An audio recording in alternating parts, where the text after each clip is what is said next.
Greetings, gumshoes, and welcome to another episode of Silver Screen Sleuths. I am your host, Emily Edwards. I am an author. I am a podcaster. I am all around your girl Friday, here to talk with another wonderful mystery author about a mystery television show or movie. And I think literally everyone, at least in the Northern Hemisphere, has heard about what we are talking about today, because on every side of the pond, it was a massive hit. With me today is author Katy Watson. How are you? Hello, I'm very well, thank you. Thank you so much for having me. I'm so excited to chat with you. We met via the internet a couple months ago, and I've been following you on Instagram and watching the evolution of your mystery series. Can you tell us a little bit about it before we jump into our conversation about Sherlock? Sure. I write the Three Dahlias mysteries, which are a series of sort of cozy crime books about three actresses from three different generations who are all famous for playing the same fictional detective on screen, but who meet at a fan convention and through shenanigans end up having to solve a real life murder. And they're really quite good at it. So they sort of keep going for 7 books now. Oh my goodness. And that 7-book series is really nothing to bat your lashes at. Anybody who may not be involved in publishing anywhere may not understand how much work goes into maintaining a book or a series for that many books. So wild congratulations. Thank you. I'm lucky. It's an awful lot of fun to write, and I'm very invested in the characters of Rosalind, Caro, and Posey now. So hanging out with them while I write the books is really good fun. So wonderful. And I love talking to an English writer about such an incredibly, because here in the States, let's be honest here, we turn on BritBox and we have a million different investigative murder series to choose from and Gardner's World. And we're like, okay, this is our American concept of British television culture. We do it very well. What can I ask? Can you explain to someone who is a naive Yankee, what it might be about, especially the cozy or cozy adjacent, because cozy can be a little restrictive if you go by all the rules that you're supposed to have.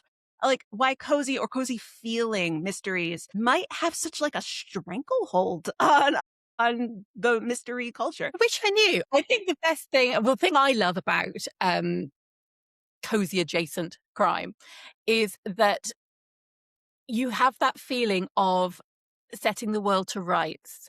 Mm-hmm. It's a very British thing in that you come into an established world, you mess it up by having the most appalling crime committed. And then quite often some fairly ordinary people have to step up and put the world right again and make sure that justice is served. And that does feel like quite a British thing. It Especially does. with a lot of tea and scones usually involved as well.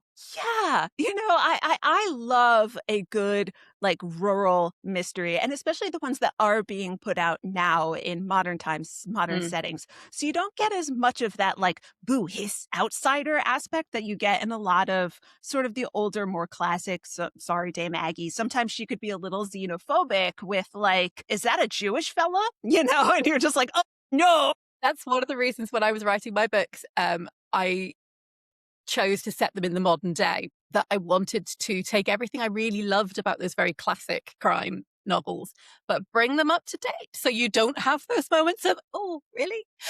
Yeah. Quite so often, I hope. Yeah. No, I set my series in 1950. And so, frankly, I started writing them during the first Trump administration.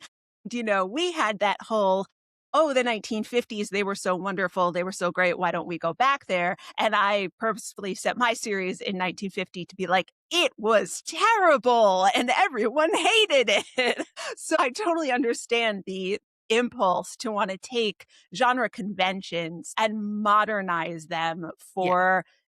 you can still have that wonderful thing that we get with amateur sleuths, which is the concept of community justice and the community deciding what is right and wrong and what they will allow within, the people or the group of people that they know, but without a lot of the baggage that sometimes comes with the genre. Absolutely. It's one of the reasons I was excited to talk to you about Sherlock, of course, is because it does exactly that. It takes those very, very classic stories and those classic characters and situations and brings them into modern day Britain. Fairly modern, I suppose. They're a decade or so old now, but they feel modern to me still.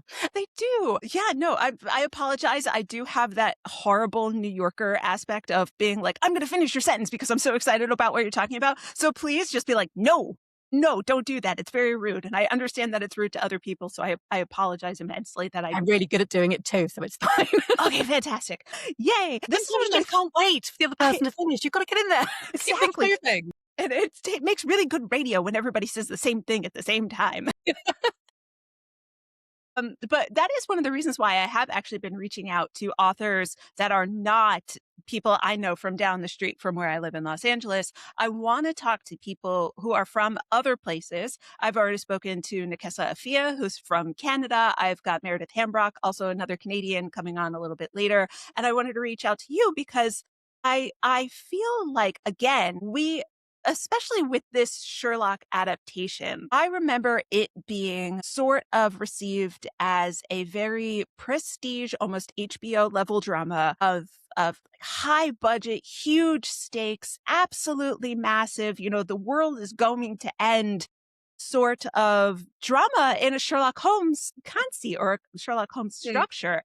And I know, obviously, it went on for many, many seasons, even after both the lead actors really blew up and became huge movie stars and kept coming back to it. I wanted to ask if the Brits are as precious about things that are historical, sort of now almost legendary things as Americans are, because we throw fits about things all the time.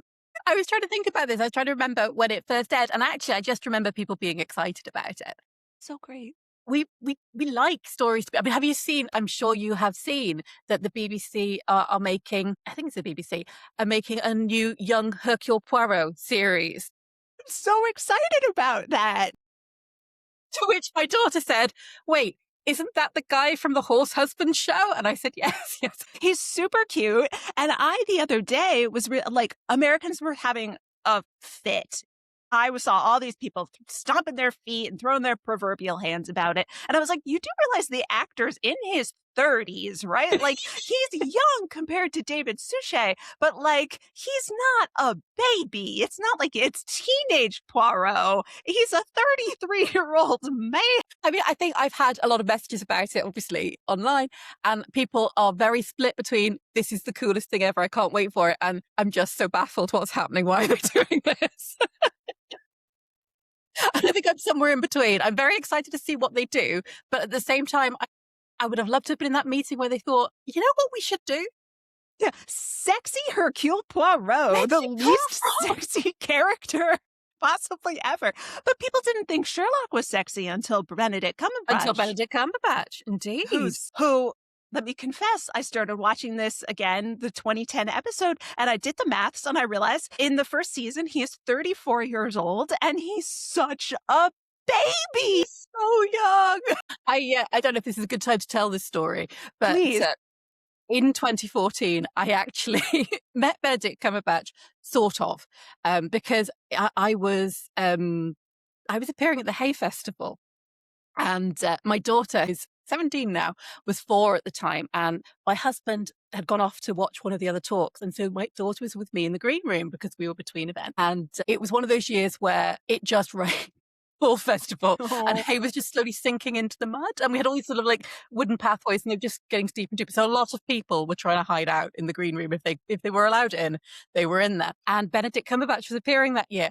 And he came in and he was doing a performance of some letters, I think. Bless him. You could see him. I could see him coming through. And he was trying really hard to find somewhere he could sit quietly and just rehearse and just prepare. Yeah. And he was moving around and people kept coming to talk. We go, I just while you're here, I just wanted to, and he's like, I really need to do this. I really need to do this. So he ended up at the table with me and my 4-year-old daughter. And Holly, she had her headphones on, she had a tablet, she was listening to Frozen. And bless him, the quietest place in that green room for Benedict Cumberbatch to rehearse his performance was next to my 4-year-old daughter singing Let It Go at the top of her voice, because at least we weren't bothering him. So unbelievably cute. Did she have any understanding of who he was or what he was doing there? Oh, no. She was like Elsa only. Like, Pretty much. But then this year, she and I watched the whole of Sherlock together, and she was a big fan. She didn't like so much that I told this story at the start of every episode. But other than that, Tell you about the time. do you remember that time, tall gentleman? Do you remember?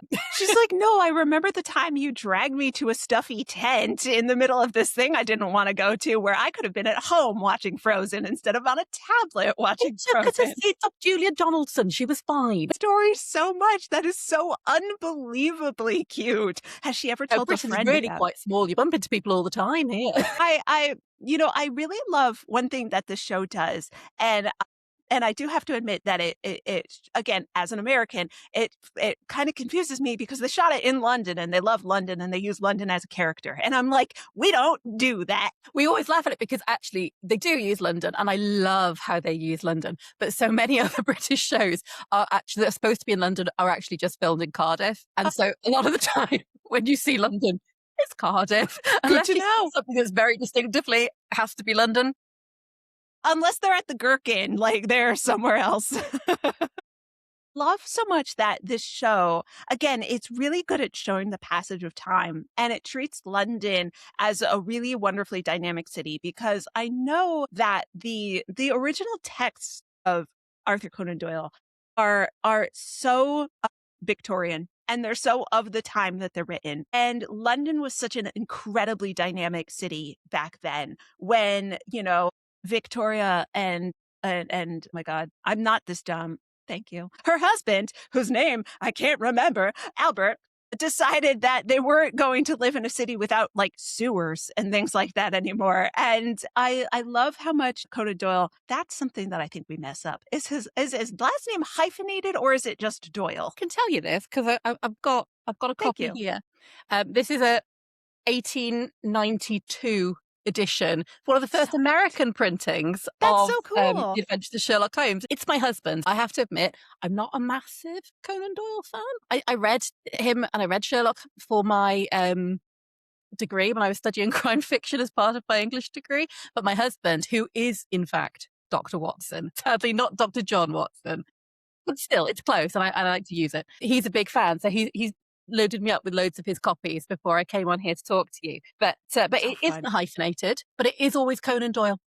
Hey, good to know. Thank you. I feel like I've been corrected once where someone once told me like Conan was his middle name and his last name is actually Doyle, but I was like, I don't think that's right. I'm pretty sure it's Conan Doyle. But it's Conan Doyle because it's a Conan Doyle on here. So thank you. There you go. Justification. Ha ha. All along. I feel like Conan Doyle might be kind of like our Steinbeck, where you're assigned to read it because he's this huge like historical figure, but it doesn't really dawn on you how much he maybe did actually change modern. He might have been the linchpin for modern sort of literature in compared to people who came before. Like, we get the timeline of like, you always have to read Hawthorne, and everybody complains about reading Hawthorne. I actually really like Hawthorne. And then you get Moby Dick and Melville and things like that. And then you finally get to Steinbeck and you're like, oh, someone who talks like a human being. Thank God. I mean, if it's any consolation, we have to do Geoffrey Chaucer. So it's true. When you have to sit there and do Old English in your A-level class. Exactly. No. We always got translations of Chaucer. They were like, you're really too dumb to understand what this might be in something that's older and really more. Oh, you see, we would have assigned reading of the Chaucer, and you'd have to come and either translate it to the class when it was your turn, or read it in the original if you hadn't bothered. That's so mean. It's so cruel. But, I was thinking when I was trying to I was kind of just brainstorming with my husband this morning about like what was so interesting and fascinating about Sherlock and this particular modern adaptation of it. First of all, casting through the roof. I mean, just perfect. And then when you get Andrew Scott's Moriarty and Mark Gatiss. I can't watch him in anything. I cannot watch Andrew Scott in anything without being creeped out anymore. It doesn't matter what part he's playing. I can't watch Fleabag. I can't seem to hot breathe. I can't do it. He's Moriarty. He's evil. I can't do it. He's terrifying in this role. He's genuinely terrifying. I'm so glad this was such a launch pad for him. Yeah. everybody in this brings their A game. This is just an absolutely phenomenal adaptation. And then what really, really struck me was in the first episode when they are adapting Study in Scarlet, just how important technology at the time in 2010 is to how Sherlock goes through the process of solving murder. And I thought to myself, well, the original texts were written during this huge industrial but scientific boom in the Victorian period. And I was just like, oh, they get it. They get the soul of what Conan Doyle is trying to do here. I think that's what I love about them so much is how cleverly it brings all the character quirks and aspects of the plot and the setting, absolutely the setting, but the feel of the stories right into the modern day, but without having to ignore what the world is now. You still have mobile phones, you still have all the tech, and they use the tech, but the investigation never comes down solely to the tech. It's always down to Sherlock and his deductions and his brain. And I just think it's a really clever mix. I was so impressed with how well they managed to use things like, again, because it is now an older television show, it came out 15, 16 years ago. We are shocked that you're reminded that GPS signals on a cell phone were new and they were novel and they were expensive. And I think that, and I'm curious to hear how your daughter, who's a teenager, who's grown up probably always with at least seeing her parents use a cell phone, how she maybe reacted, because I don't have kids. How did she react to being like, what do you mean? Like, it was novel that they had email on their phones. Like, Honestly, she's lived through me making her watch so many other things that we had to explain pages when we did Buffy.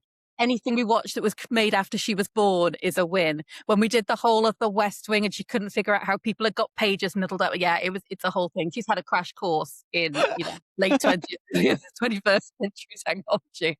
So I don't think this one really registered so much. There were occasional bits, yeah, like you say, with, oh yeah, no, that was kind of new, or you couldn't really do that there. And she's like, that's just why? I was like, well, things have moved really fast. yeah. I had a cell phone in college, but it didn't have a camera on it. Thank Yeah. God it didn't have a camera on it. I think I got my first mobile phone the year I went to university, and it could just about do texts. Exactly. And we had to pay out the nose for them.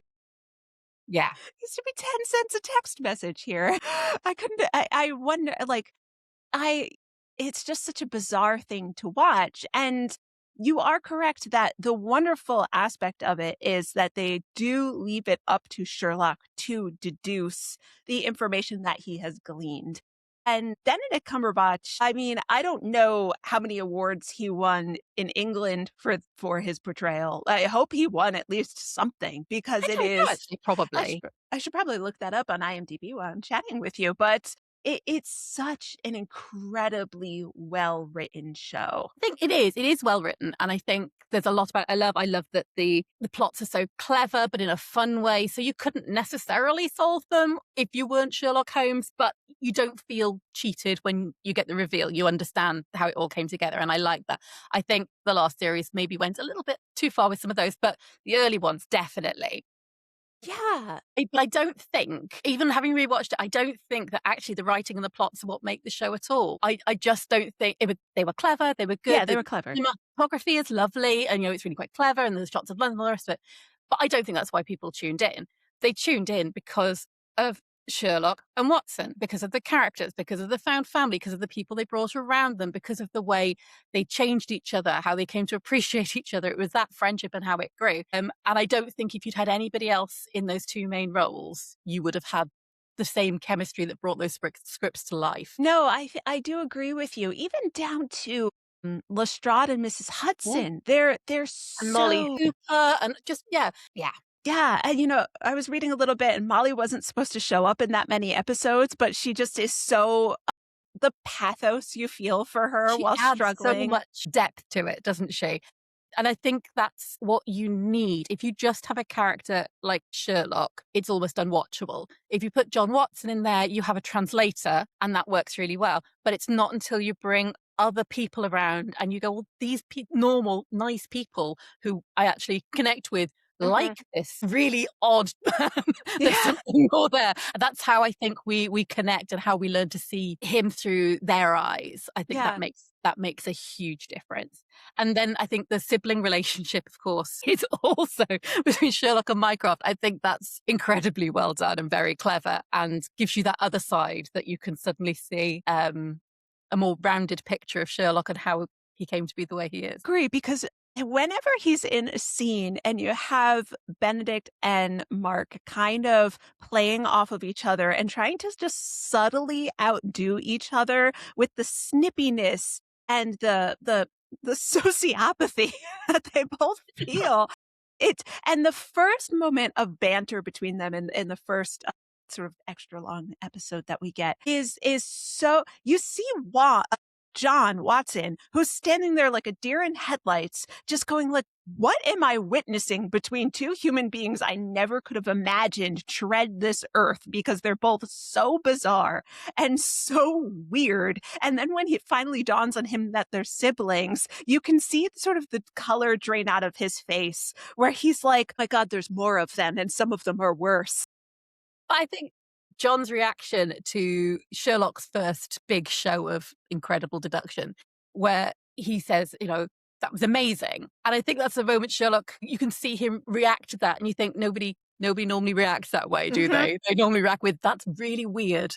Yes, And exactly. you can just see how this is a starting point, how this is something new for both of them. And I love that. I love that. I also do greatly appreciate that they did not balk at the opportunity to make textually appropriate and accurate that John was in a war and that John is a soldier. I feel like, when you watch the David Suchet Poirot too, whereas he's got Hastings with him, but they never they never go into details of why he's a colonel, how he's a colonel, in what his career actually What that has involved. meant for his past, yeah, and how that has shaped him. And they don't shy away from that with John Watson, which I appreciate immensely, because they could have just left it out. They could have ignored the fact that he was an army doctor. Yeah. I'm glad that they didn't. I think it brings an awful lot to it.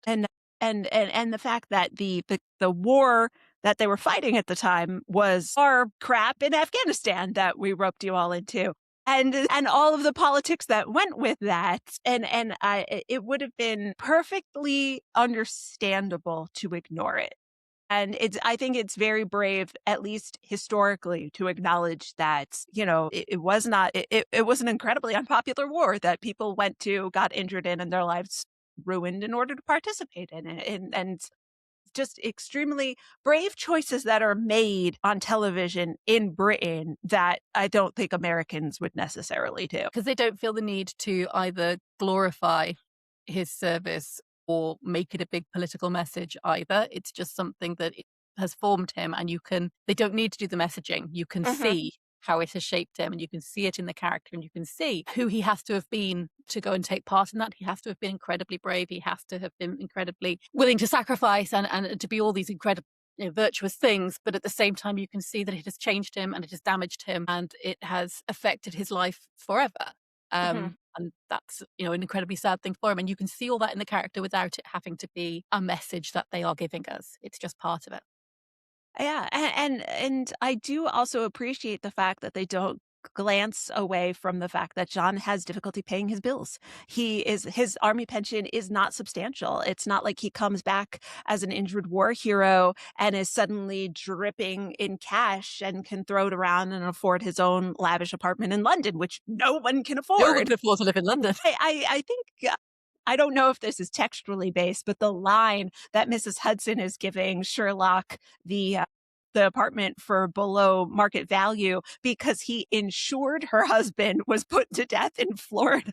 I love that. I love that that's the explanation for how they managed to have this fantastic apartment in Baker Street when no one could afford to live. And she just does all these wonderful things. And I really, really just love Mrs. Hudson throughout this entire television show. She's such an incredible character.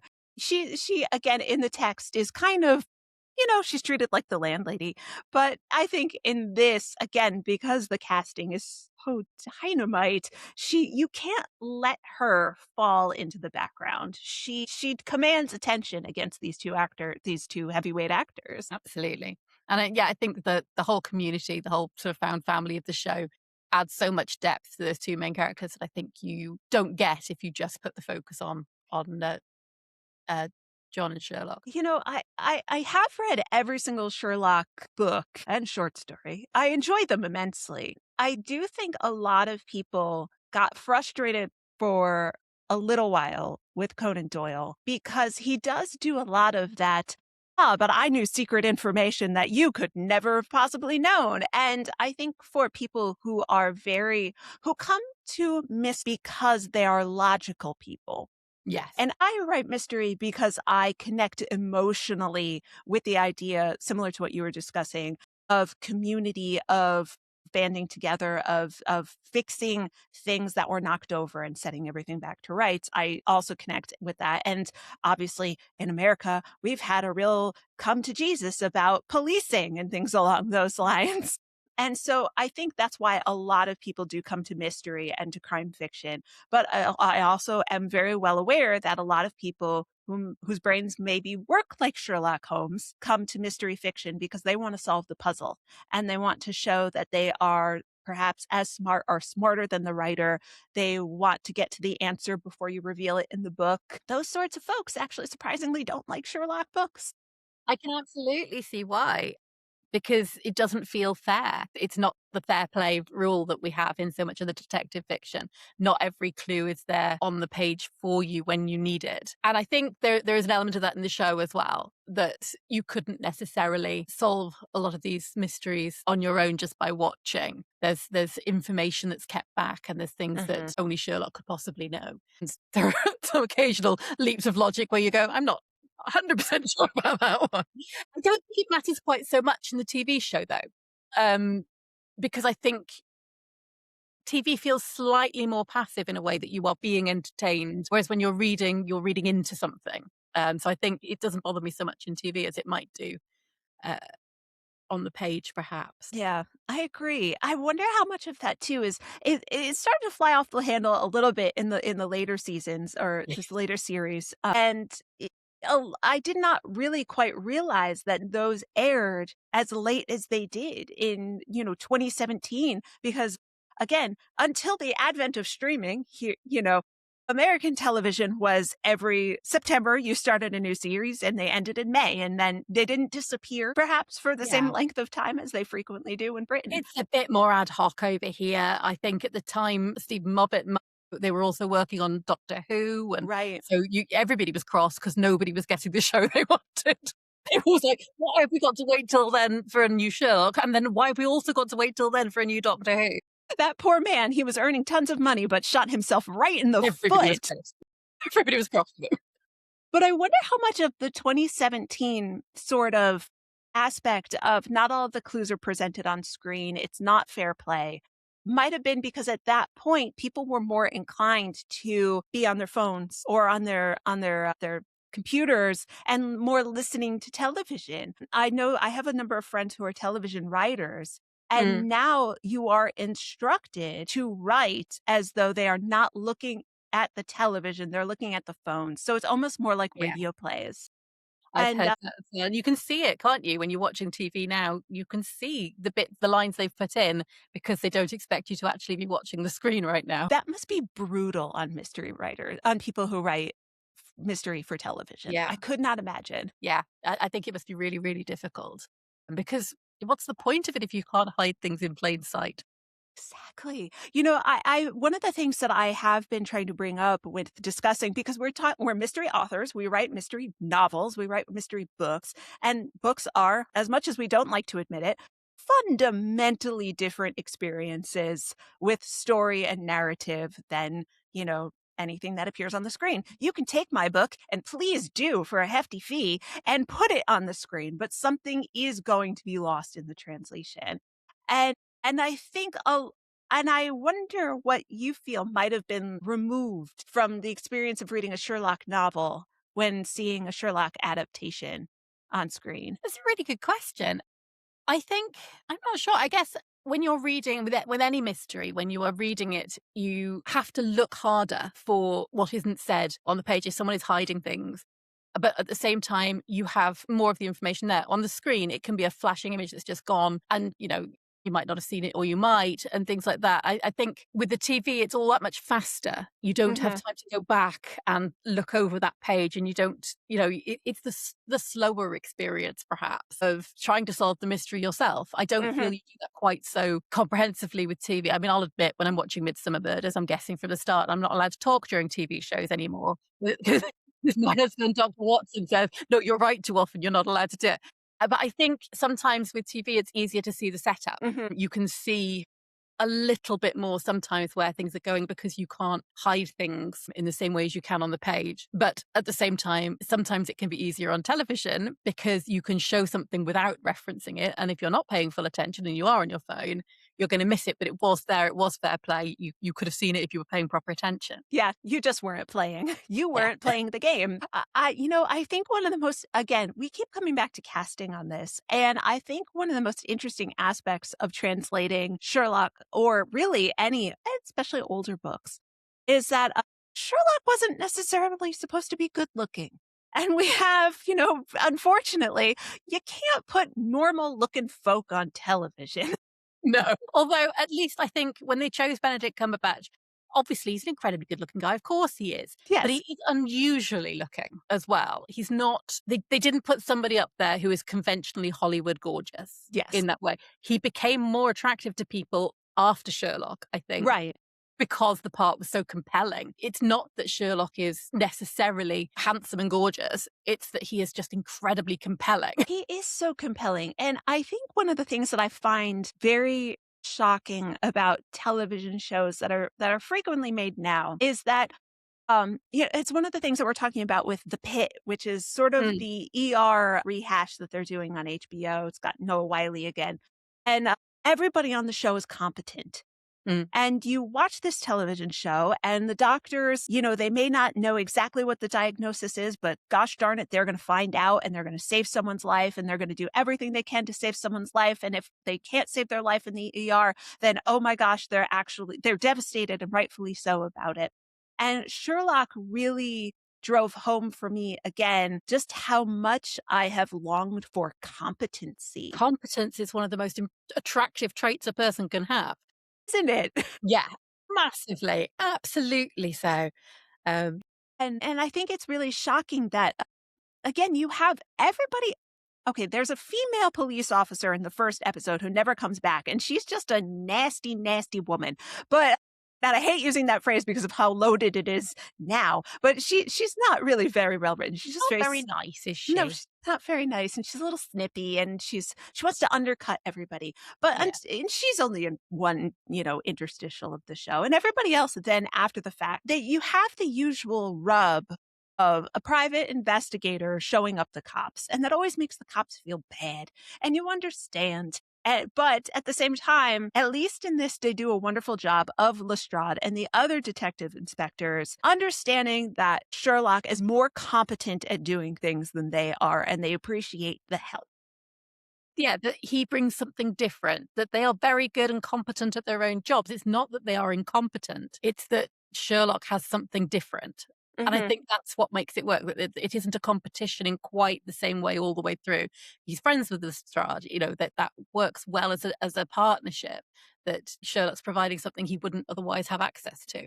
One thing that American detective fiction did, and especially in its heyday in the noir sort of post World War One, post World War Two, that sort of modernist era of detective fiction, is they wanted. Because the American writers, you've got Raymond Chandler, you've got Dashiell Hammett, and the rest, kind of like Gilligan's Island, who are going through it. They're so mad at authority because of what they've already lived through that they need to tar and feather the police just in every instance that you get. Philip Marlowe is notorious for every single time he shows up, some cop is right behind him to whack him in the head with something, beat him up, knock out a couple of teeth, bloody the nose, throw him in jail. And I mean, again, as an American, I get it. Like, The impulse is not an unfamiliar one. exactly. No, most of your lay Americans not big on cops. Imagine that. But our detective fiction is so thoroughly rooted in the antagonism to police officers that I think sometimes we as an American audience misunderstand the friendliness that Sherlock might have with Mm. Lestrade, and that they do sort of consider themselves contemporaries, or, like opening up a book and seeing two pages next to one another, as opposed to antagonists and needing to, completely interfere with the other one's work. Yeah. I mean, I absolutely think Lestrade is frustrated by Sherlock all the time, but that doesn't mean he doesn't also appreciate what he's capable of. And I think that's fun. I like that.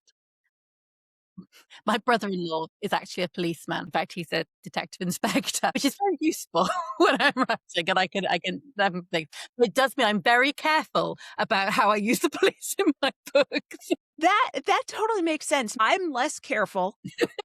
I fully admit that when discussing say I wrote a 1950s New York City crime series, let me just tell you, my family was the people they were going after in New York City in the 1950s. I have records of all of the time my grandfather, great grandfather, and various uncles did at Sing Sing. Like, I have Quite cool though. So I'm like, listen, husband, you know what family you married into. I do have to admit that British mysteries, they seem so orderly to me. And like, especially in this Victorian era, when again, Mm. Conan Doyle was not purposefully antagonizing the Victorian culture. He liked it. There are certainly writers who were like, wait a second, we can't talk about sex, we can't talk about bodies, we can't talk about this, we can't talk about that. And Conan Doyle was not as sort of, he was a medical man, so he had more comfort with it, but he wasn't looking to sort of like overthrow the strictures of early 19, late No, 1800s, he's early very much 1900s. part Yeah. of the culture he's writing about rather than trying to make a statement about it, isn't he? Yes. Within it. Yes, and I find that very charming, but I do sometimes wonder, I just want to be like, because I'm a rabble rouser, I always just want to be like, yeah, but sometimes don't you want to like fuck some stuff up? Separated by the Atlantic Ocean and respect for authority. Yeah, I think we probably do tend to be a little bit more orderly. You're right. We tend to work within the constraints we have. I mean, not all of us. Yeah. Until there's a soccer game, like Oh, yeah, that's different. that's different. I do have to admit, I know Scotland is a different country, but I do absolutely love how much we have been tickled by having the Scots in Boston for the World Cup the last like week or so. I love the drunk it dry. Very on brand. It's so much fun. I can't even tell you. LA's been getting some like really weird matches, but I was like, what brilliant person sent the Scots to Boston where they drank? And I'm not kidding you. A barkeeper said that the Scots people in Boston over the course of one day drank 3 times as much beer as they sell on St. Patrick's Day. I can see it. Yeah. Cleaned up all their garbage in the commons and they put it in bags, but apparently all the Scots people bagged up their trash and left it for the keepers to keep up, and I'm just like, yeah, You can come back. they Good can for come business. back. I bring up Edinburgh and the Scots people not just because I don't know the difference between England and Scotland, but Conan Doyle was Scottish. He went to school in Edinburgh, correct? Like that's where Okay. he got Yeah. his medical degree, I believe. Mhm. And Yes.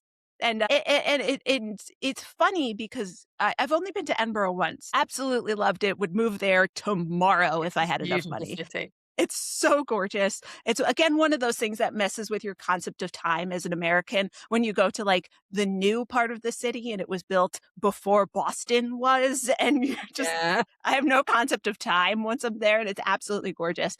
But I love how much of the city is respectful of their literary history. They're a UNESCO literary heritage site. And part of that includes Conan Doyle, who I know I compared him to Steinbeck earlier in the episode, but I feel like he's considered more of a pop author here than perhaps Really. a literary author. And I gather that that's not how the UK at large considers him. No, it's a funny one because I think everybody, obviously in the UK, knows Sherlock Holmes, would identify him in a lineup if you had to. I'm not sure how many have read him. He's not on school syllabuses. He's not, you wouldn't study Conan Doyle in school. You would only ever read him by choice. People are more Gotcha. likely to have seen adaptations on telly than they are to have read the actual books. I mean, obviously, lots of people have, Yeah. but I wouldn't say it's sort of an automatic one. It's not something like everybody's had to do some Shakespeare at school. Everyone's Mhm. had to do, probably had to do some Jane Austen maybe, or had to do the things. I wouldn't say Conan Doyle would fall into the same realm. That's so interesting to me. I find that fascinating. Again, it's one of the ways that people treat genre literature, which I'll never understand, especially something like crime fiction and mystery fiction, where we have to be so in tune with human emotion and human impulse and human psychology that I feel, not to denigrate any other genre, that crime fiction truly does not get the respect it deserves when you're talking about the author's understanding of humanity at large. Absolutely. I think that is what makes crime fiction interesting to me is it's not the clever way the crime was committed or any sort of amazing deductions. As much as I enjoy watching Sherlock do that, that's not why I'm watching the show, and it's not why I read crime fiction. I'm reading for the why. I want to know why someone I want to get into the weeds of the human psyche. I want to know what made that person feel that they had no other option than to take a life. I want to know how you can find that out about a person. I want to know everybody's secrets so I can figure out which one the best one is. And that's what I want. I want that connection to people in all their messiness, all their Mhm, absolute glorious horribleness quite often. All the parts that we try to keep hidden when we're, out and out on a daily thing. I want to see under the surface. I want to see all of that. And that's what makes crime fiction so engaging to me. I love the glamorous settings we get in Agatha Christie's, and I love the over the top characters as well. The ones that you think that's, you know who they are from the moment they walk on the page, even mhm. though you've never met anybody quite like that. And I love more than anything the detectives and the found families and the sidekicks and the people coming together to solve. But yeah, underneath it all, it's never about who did something for me. It's all about why. Yeah, I love that you've brought up found families most quite frequently in this, and I have used the same phrase to describe, again, my character who lives in an all-women's boarding house in 1950, and she doesn't really talk to her parents, but she lives, amongst a bunch of women, and she brings cases home, and over the dinner table, the landlady who's from Ukraine, she's feeding them because, that's what Eastern That's what you Europeans do. do in order to think. You need to have a full stomach. And she's like, all right, girls, we're going to help, Viv figure this out. And what's interesting to me is that I've had some pushback in describing that as found family because that is a very queer or LGBTQ coded thing amongst at least modern American readers that Mm. I've interacted with. And, and I understand the impulse to say that, or the ownership feeling of like once you've been ostracized from your birth family of needing to find community and found family, but it is an integral part of mystery fiction.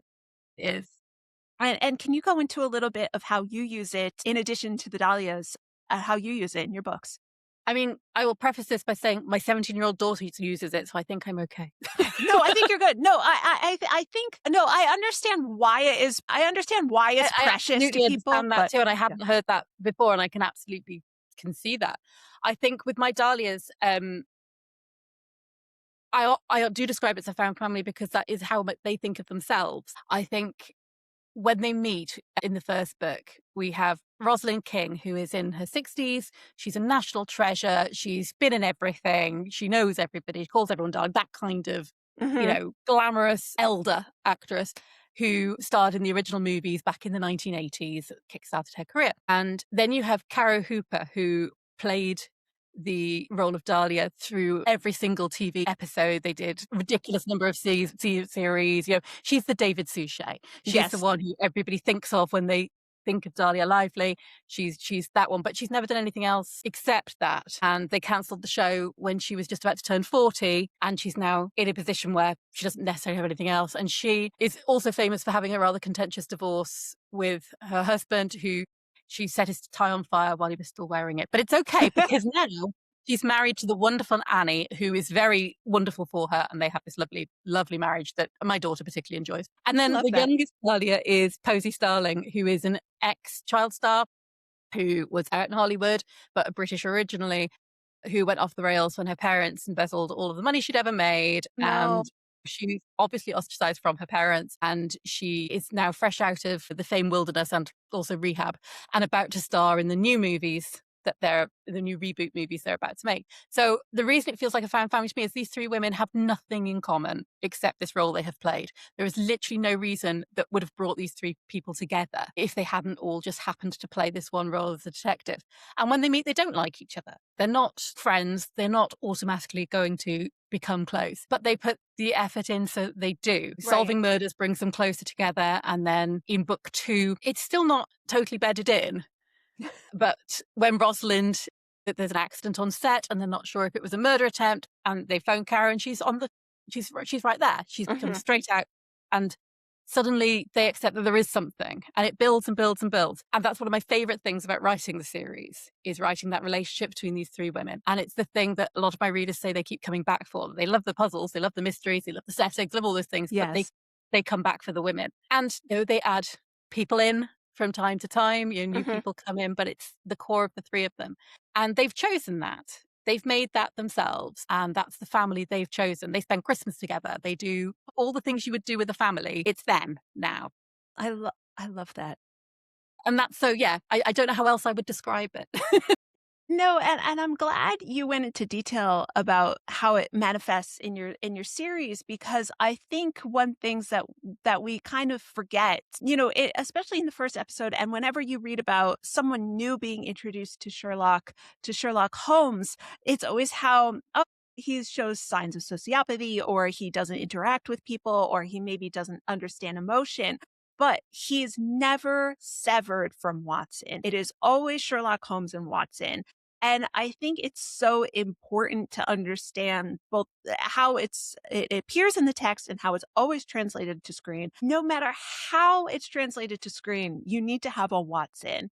And I think it's so odd to try to sever the emotion from crime fiction. You have to be devastated when you find a dead body. You have to understand peril. You have to understand the consequences of actions. Yeah.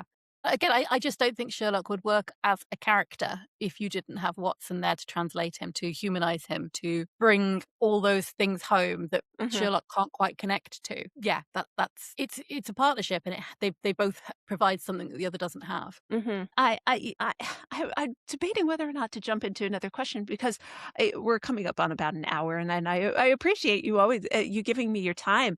But right before I appreciate so much that in this particular adaptation to screen, they don't shy away from the fact that two men in a close relationship are often read as queer, but they're not hostile anytime they're ever mistaken for a couple. No, I like that a lot. And I think if it had been made 5 years earlier, they would have been. I think it's one of those things that it would have been a funny joke that they would have had to make a big deal about, say, oh no, that's not. And I like that you don't have to. I think it would have ruined it if they did. And I think it's important because it almost doesn't matter. When you see Sherlock giving his best man speech at John's wedding, when you see John's reaction to that, it doesn't matter what sort of love this is. It doesn't matter if it's romantic or not. These are the most important people in the world to each other. They have reached that point in their friendship by then that they complete each other. They have been through terrible things. They have lied and suffered and come out the other side.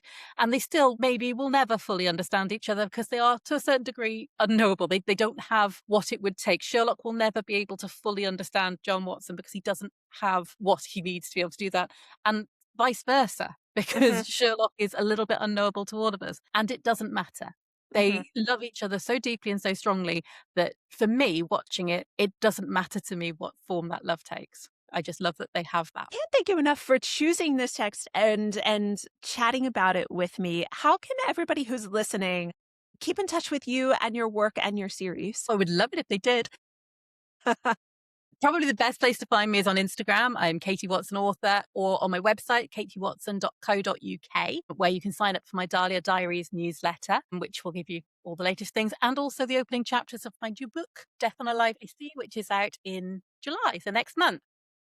Congratulations. So yeah, I would love to hear from anybody who is listening to this. If they want to carry on the conversation, just drop me a message. Wonderful.